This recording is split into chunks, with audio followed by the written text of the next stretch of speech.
Hello, everyone. This is Cole from the American Journal of Healthcare Strategy. I'm joined by a fellow Pennsylvanian, or actually a New Jersey, a New Jerseyan. I just realized. Autumn Badori. Autumn, please introduce yourself and your role. Hi, thanks for having me, Cole. I'm Autumn Badori. I am currently the Director of Healthcare Partnerships at Advocacy and a public benefits advocate.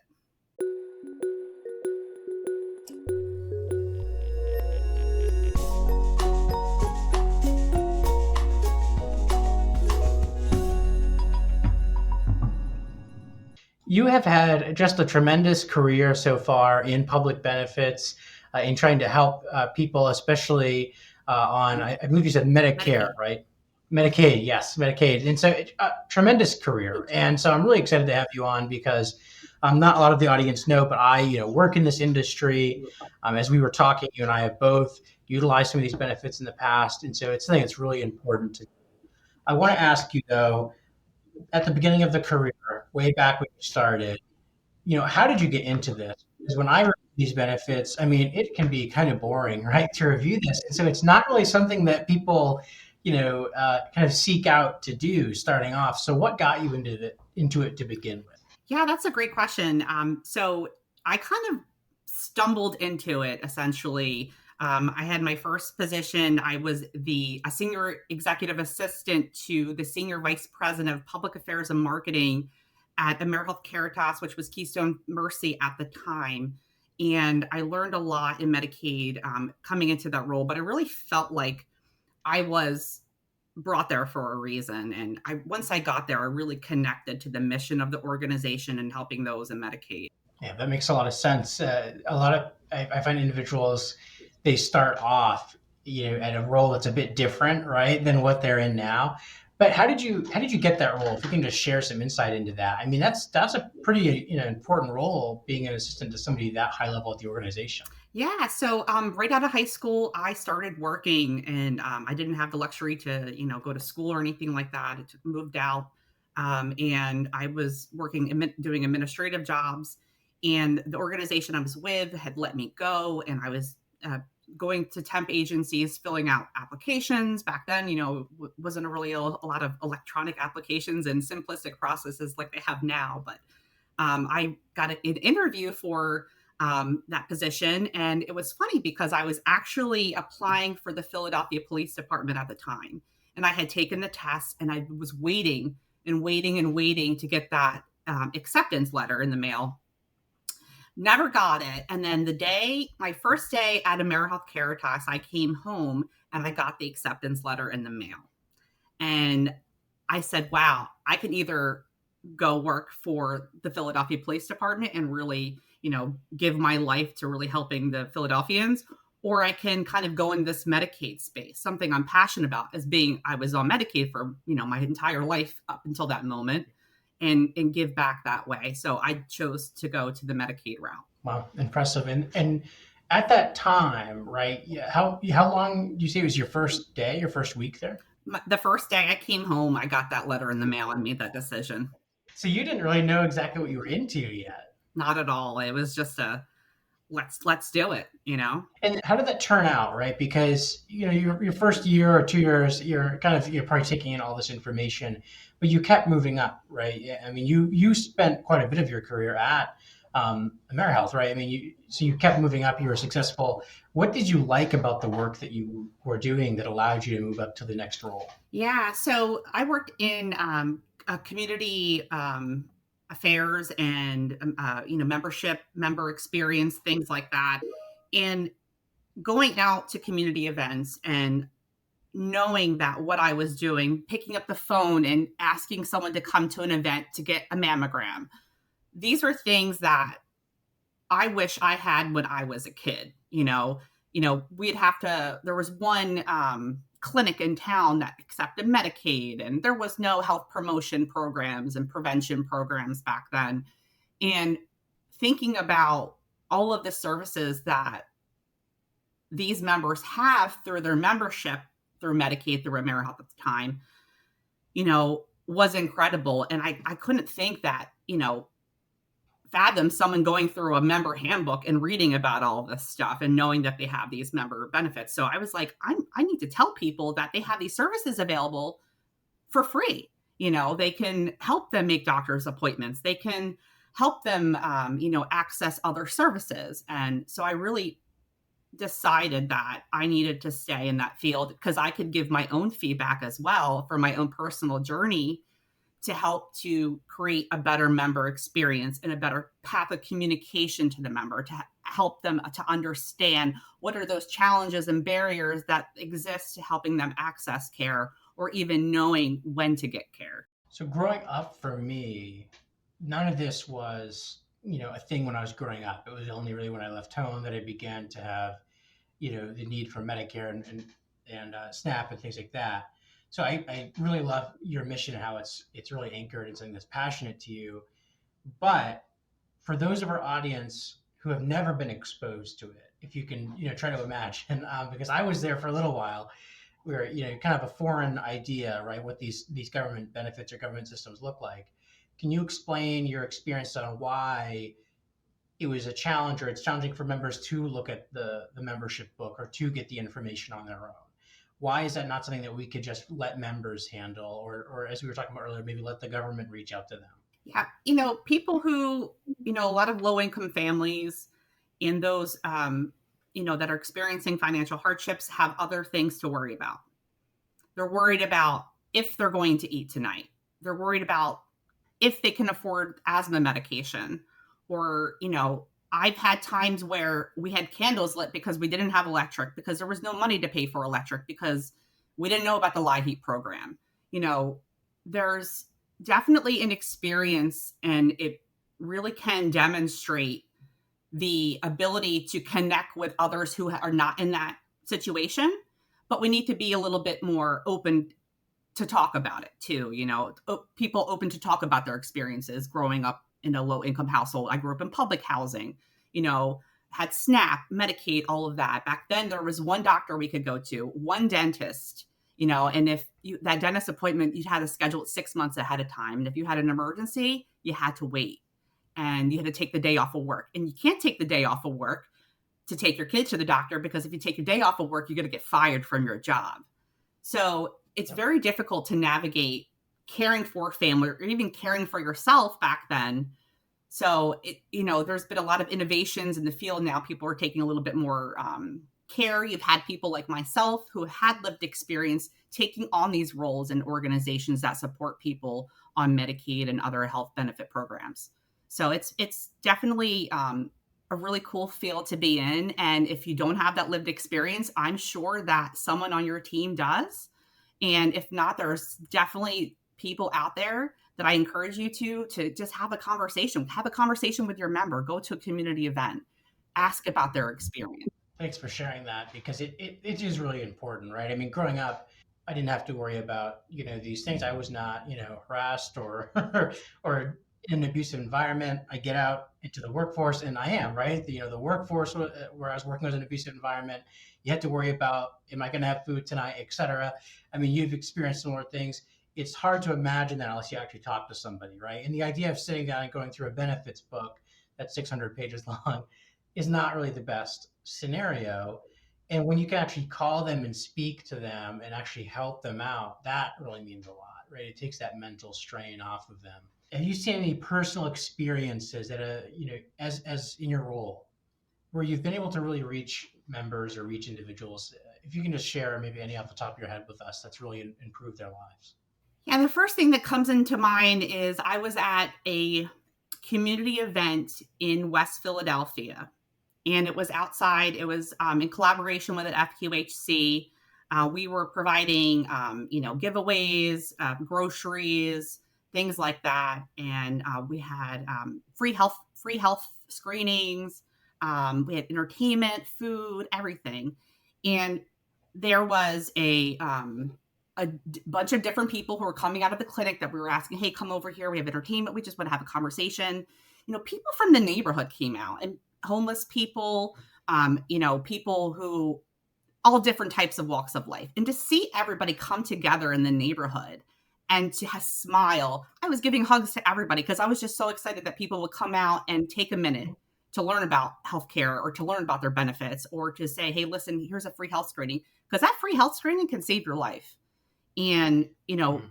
to see a look in their eyes that someone cared or someone came in, hold their hand and gave them a hug, you know, was it was just a human experience that really cemented my love for community engagement and my love for helping people on Medicaid.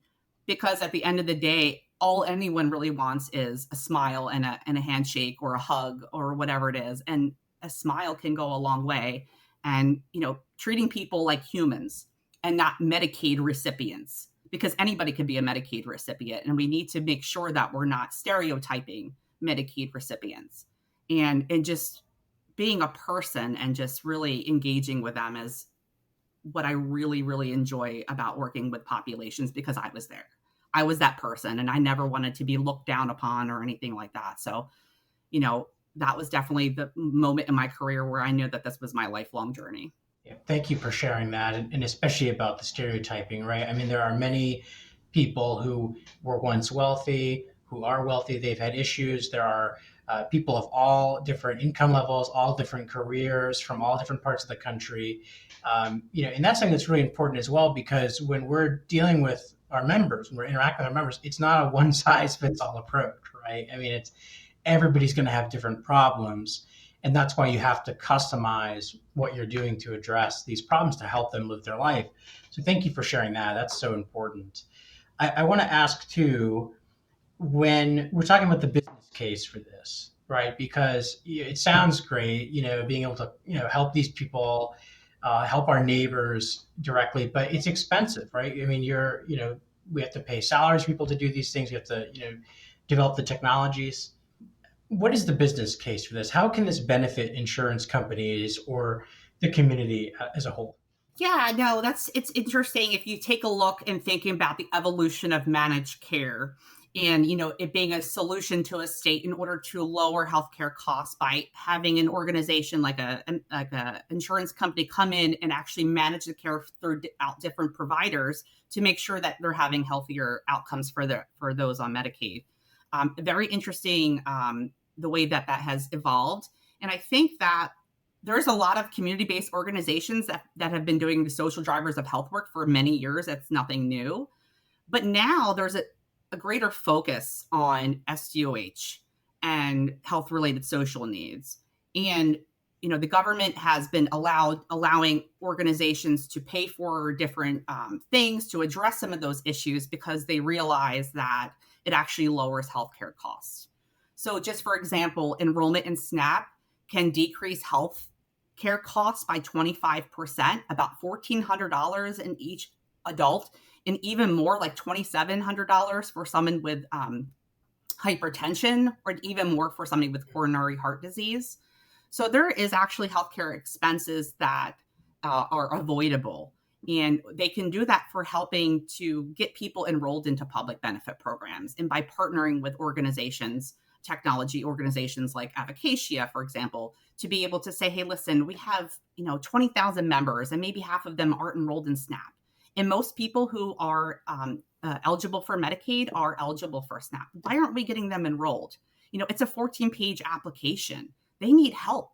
Just like how you have the health plans have, health literacy programs, they need benefit literacy. And they're not going to get that through the health plan, and they're not going to get that through the county assistance office. They need somebody else to come in and advocate for them and help them explain and understand that process, or they're not going to, more than likely, not going to be enrolled into benefits. So healthcare costs, healthier member outcomes, those are the real reasons why people need to ensure that their members are enrolled in these different safety net programs. I mean, I was in my second year in college and I filled out the application for SNAP incorrectly the first time, right? I mean, so, we want everybody in the entire population to be able to fill this out, right? That's kind of the metric. Then why are we, setting this at a college graduate level if only 30% of the population has a degree? I mean, it's weird, right? But that's how it is. And so we can't assume that they're going to be able to fill it out on their own. But it's expensive to have people in person sit there and fill it out with them. and the government does not really provide that service, right? We're discussing, the community assistance offices and how, it's great that if members can get there, it's excellent. But a lot of the times, members have transit difficulties.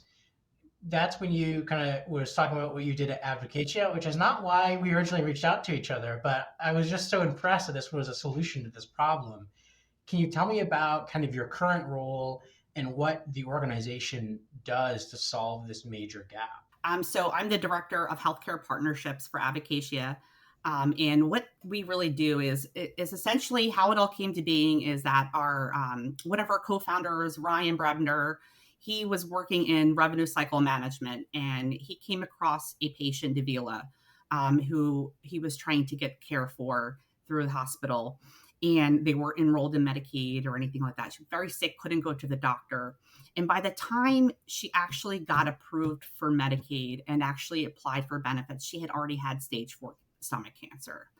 And unfortunately, she did not survive. And Ryan really made it his goal and his mission, along with his other co-founder, Laura, in order to develop a technology where it would create unified applications in a simplistic and easy to understand way that would enable people to be able to enroll, apply, screen, and enroll into public benefit programs all at one time. So rather than having the application for SNAP, the application for Medicaid, the application for LIHEAP, WIC, whatever program it might be, there was one application with easy to answer questions that could be done either through their cell phone or through text message or through somebody with boots on the ground or through the hospital that they were in the emergency room with. So financial counselors, community health workers, et cetera, are enabled with this technology to be able to help people at the time they need care.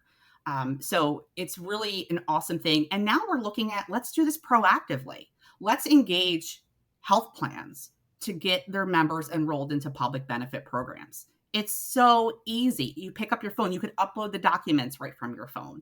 You can do e-signatures right from your phone. You could do it at midnight. You could do it at 3:00 in the morning, or you could do it when you get off your shift at 8:00 in the morning. We really need to take away those barriers to access. And we also have our advocates as well that can help to explain questions. What does this mean? It gets really complicated when you get into your assets and income and you need your pay stubs. What does this mean? What does that mean? Especially when you're applying for something like Social Security, which everyone knows you get denied at least the first 2 times you're applying for it because you often forget some type of information or whatever it might be. So we have advocates that actually help to explain the process and follow up with them. So if some of these programs like WIC, for example, we can only help to screen and prepare them for their appointment. We cannot enroll them in the program because they have to do an in-person appointment with the WIC office, but we can prepare them for that and arm them with all of the documentation that they need and understand the process in order to get enrolled into those benefits. So it's a really significant leap in technology. And what makes us different is that we have over 1,000 different SEOH programs that we screen for. We do local, city, state, federal programs. We really take a look at the whole person care, all of the different metrics for health-related social needs. And we're saying, are we taking care of food, energy, education, whatever it might be? How can we put resources back to the person that are there? There's over $80 billion left in public benefits on the table each year, and we need to get those in the hands of those who need it the most. So you actually mentioned city as well. So like you would do Philadelphia's city programs Correct. as well. Oh, that's awesome. That's really impressive. I didn't realize that either before this conversation, because one of the things that we encounter a lot, right, is you might have an SOP on how to help a member enroll in a federal program. But Philadelphia is a big city, but you have all these surrounding cities, right, that all have their own individual things going on. We don't have SOPs written out for all of those, so we can't, we don't know what to do in those situations. So that's awesome. One of the questions that I have on this too is how does the partnerships currently work with the health insurance companies? Is this like a software as a service? Is this a partnership that you guys put together? Just what does that look like for people who might be interested? Yeah, so I think it really depends on the partner. I do look at it as a partnership and not, a vendor health plan relationship. It really is a partnership because, We have social care in the back of our hearts at Advocacia, and we're there to make a dent in making sure people are enrolled into public benefit programs.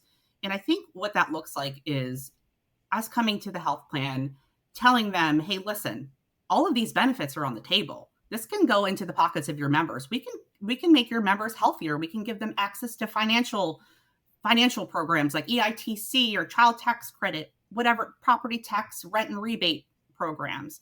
Why aren't you arming your members with these benefit programs? We're here to you're here to make money in Medicaid. You're a managed care organization. We're here to make sure that your members are healthy, have access to food, access to health insurance, of course, and know all of the different things that they qualify for that can improve their life. That's nice. And so you guys actually do a lot of kind of work. You're not just like, here's the login to our website. No, not at all. We build it, we customize it for our partners. We could have, if they wanted our self screener, they could have it on their member website and have it accessible to everyone. It's just a matter of what the health plan needs are. And we also do work with hospitals and providers too. So we have Medicaid eligibility right then and there. The hospitals and providers that we work with, when someone comes into the ER, they're being screened for Medicaid. A lot of the times people are afraid to go get care at a hospital because they don't have insurance and they don't know that they would actually qualify for Medicaid, which happened unfortunately with Davila, which inspired the launch of Advocacia. Well, and then that's, they don't get care, right? Because they're afraid of that or another issue. And then they go to the ED when a real crisis comes along. And then the hospital ends up kind of not getting paid for the care. It ends up, creating further issues with the community in terms of the emergency room wait times. So and of course, the patient has a terrible experience, which is one of the bigger problems as well. Is we know patients with insurance, whether it's Medicaid or commercial, et cetera, have much better experiences in the hospital than patients without, which is a shame, but it's the truth. And so that's something that I was thinking is how much could hospitals save in terms of, they could actually get paid for so many of these procedures if you could sign them up right away. One of the questions I guess that I'm having on this is what about states that require a physical signature or something like that? I know that there are some states that, like New Jersey, that require that. Is this in all 50 states that you guys are active in? And how do you deal with situations like that? Yeah, so we actually have a print button. So we can print the entire go through the screening process, and you fill out the application and actually print the application, get it to the person who's applying to have their wet signature on that, and then it gets mailed to the agency. We keep copies. If you start to fill out the application and then you can't stay on the phone for a long time or stay on the portal for very long, you can log back in and all your information is still there. So there's a way to print the application, and we can actually assist with that to make sure that it's getting mailed to you for your, and then do a follow-up. Did you send your application into the agency? How can we help you? Just checking in. That's your organization that does that? Yes. Oh, well, so this is not something that our organization, for example, would have to pay employees to do. That would be something that you guys offer included. Correct. And then we follow them too through the enrollment journey. We can actually reach out to them if they opt in for text messaging and say, hey, listen, or pick up the phone. Hey, it's been 6 months. Did you get your SNAP application approved? And be able to say, yes, we were able to close the loop on that. So that's the other important part of it, because sometimes people, they initiate the application, they get frustrated. They don't understand what a question is, or they ran out of time. You're doing this, you have to make dinner for the kids. I'll pick this up later, and then something else happens, bath time happens, and then you fall asleep because you've been working all day and just took care of the kids until 9 o'clock. So, this system that we have, it's so easy you don't even need an email address to be able to log in, to screen and apply for benefits. They use, of course, it's very compliant and secure, of course, but we looked at all those different barriers and really addressed all of them. It's interesting. I think back to an experience with my wonderful sister-in-law. She's had all these circumstances. It's been a challenge for her, but she applied for benefits 2 or 3 times to get Medicaid and in SNAP, and she keeps getting denied. And I'm like, this makes no sense to me because I know, her financial status. She was living on my couch at the time. I'm like, she's not, doing well financially. That she should qualify, and she just couldn't do it. And then one day, my wife sits down with her because my wife had some time. She helps her fill out the application, and then within a couple days, she gets approved for everything. And it's just because she was missing a couple of things that did not make sense, right? Because she had not, got an education in high school on how to fill out government documents, right? And so that's just, and it's incredible. And so now she can be a productive member of society. She can, able to get a job because she can get health care. She could get food so she can go to work. And it's really important that we do this. So I love the mission that you are doing. What do you think the future is, though? Do you think things are going to get better in this area? Do you think more people will be able to access benefits? Well, I think with technologies like ours, we're really helping to, bring that access to people and make it easier. I think that the challenge lies in where who is responsible for doing this outreach. And I've spoken to a health plan before, and they said this is a great, but we don't believe it's our responsibility. It's the state's responsibility. Hmm. And was an unfortunate answer. I believe it's everyone's responsibility. We as people elect the government. The government are the ones that are creating these processes. We have to be advocates for there to be change. Some of the agencies like SNAP and WIC don't necessarily communicate, or they believe that there might be some privacy issues there, and depending on the state you're in. So it's really become politicized, which is unfortunate. So I think that as long as there remains strong advocates, organizations like Share Our Strength, who are the part of the Medicaid Food Security Network, other organizations that are out there that are doing the good work of talking about changing government systems is really important. But getting a diverse group of people, health plans, providers, tech, banking, everybody is responsible for the healthcare of humans. It's not just one party that's responsible for it. Because you're on Medicaid doesn't mean that the health plans are only responsible for this. Everybody's responsible for this. And we're all going to be a lot better off if we can take care of each other. Absolutely. And that's why these safety net programs exist. And we need to enroll people into these safety net programs. Yep. Thank you so much, Autumn, for coming on and sharing this. This is really encouraging that this technology and companies like yours exist, and we really appreciate it. We're going to, of course, link you on LinkedIn as well as Advocacy so that people can check it out. We encourage you to take a look at it. If you're an insurance company provider, et cetera, we encourage you to go and learn more. This was not a sponsored episode, but it's something that is interesting to me. So thank you for coming on. I hope we can have you on again in the future.